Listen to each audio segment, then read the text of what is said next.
Hi, hello and welcome. And it's nice to be with you again doing the tarot for the personal astrology, 4th to the 9th of March. And we've got a lot of new people joining, so that's always very, very nice and welcome. It's good to see you. And of course to everybody else, my regulars, thank you so much for tuning in. So let's see what we've got. We've got some interesting astrology because we've got a harvest full moon on the 9th. But this is a long-term harvest full moon. It's not about short-term, it's about long-term, but it is good because by the 9th, when we've got Mercury going direct and this new moon both on the same day, what that means is we start to be able to build plans and put these lofty ideas into practice, and I think that's always a good thing. Leading up to that, we've got Venus moving into Taurus and Mercury retrograde going into Aquarius, and that can lead us to be very possessive and very much about possessions. But one of the nice things about all of this is that we're going to getting a lot of clarity about what we need to feel safe, what we value, and starting to be able to articulate some of those breakthroughs that we've been having on a personal nature and maybe even on a professional nature. So I've got Dreams of Gaia. I'll go in and have a look at that. And for the clarifier, I've got, it's a lovely pack, but it's an old pack, and it comes from the Tsars. It's very, got a lot of Christian imagery on it. Don't worry. Even in the old days, Christians and pagans, there was a very slim line between us. Okay, so let's have a look and see what we've got in terms of Dreams of Gaia. Let's have a look at what the cards are saying for us.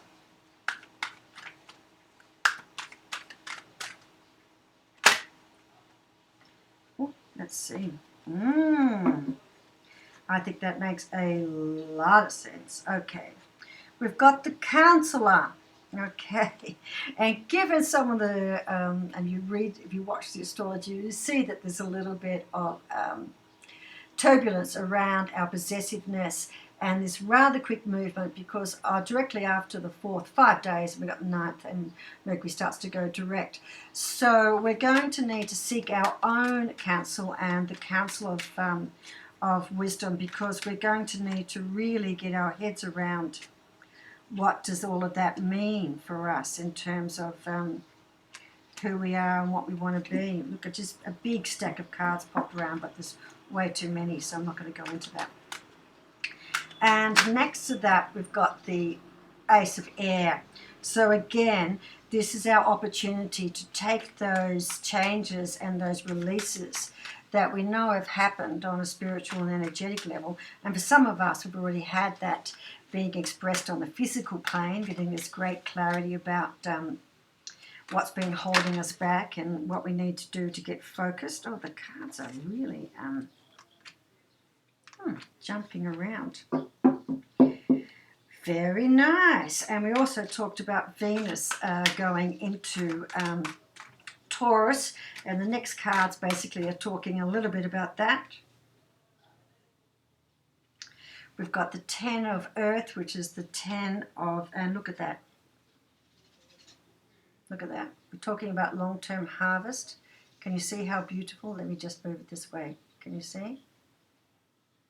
If that's not talking about harvest and pentacles, I don't know what that is.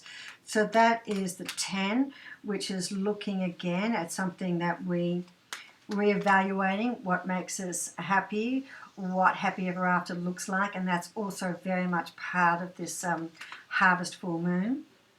Then we have the 2, which is talking about union, and this is the 2 of Fire, so it's talking about our relationship.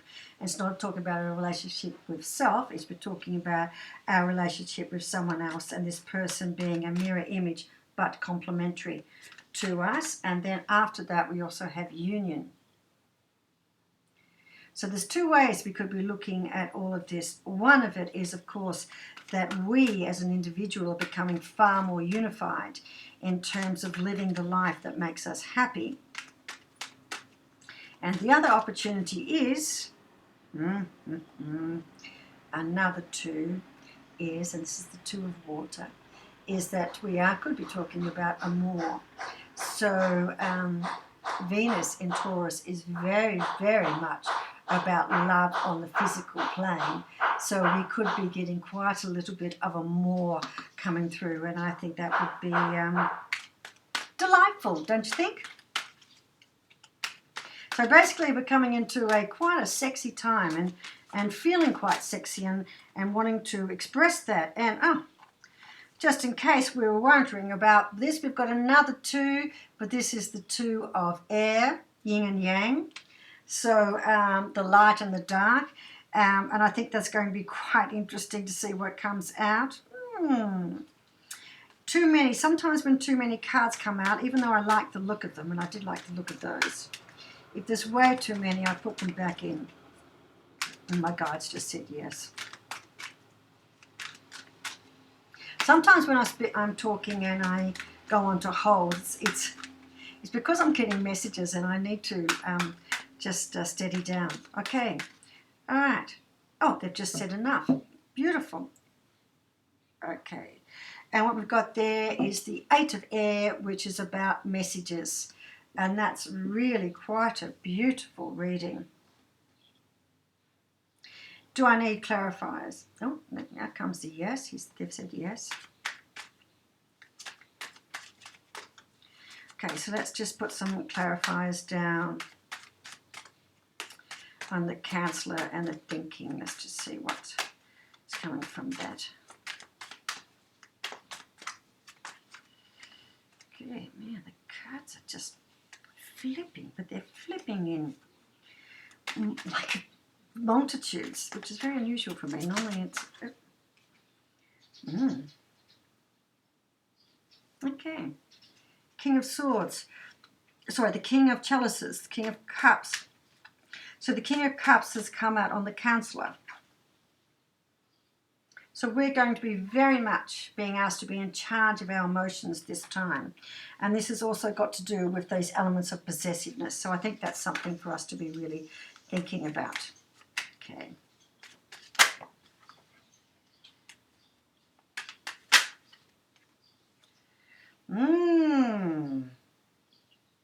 The Sun.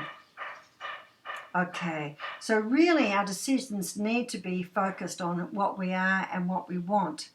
And that's the direction our thinking needs to go. So don't get caught up in the thinking of others and don't get caught up in the demands of others, because one of the things that's going to be happening with this possessiveness is people are going to become very demanding of time. Okay. 2 of Swords, so there's some decisions to be made and we're going to feel able to make those decisions.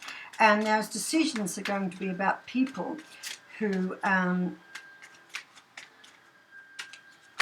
not supporting us. That's the message I just got.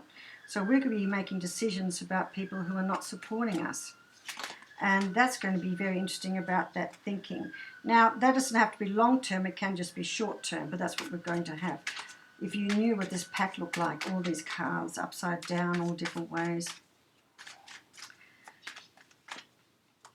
But I think the reading is really quite clear.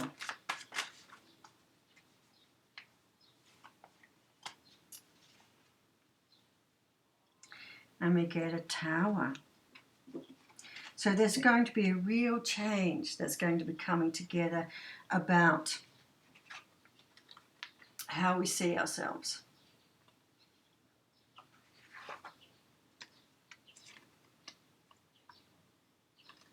And there's going to be some really strong decision making. See? Let's have a look at that. Can you see? So that's the Sun card.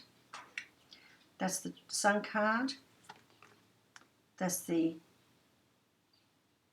Ace of Air, so that's got to do with thinking, and that's the 2 of Swords. So that's us starting to make big decisions about what supports us and choices we want, and that's the Counselor, and that's the King, and that's the Tower. So we are going to be making some big shifts about how we see ourselves. And then, in another line, decisions about what makes us happy.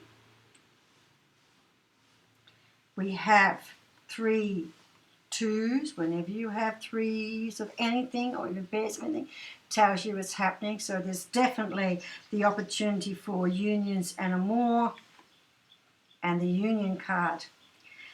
All in around the message card and heaven and earth. And look at that.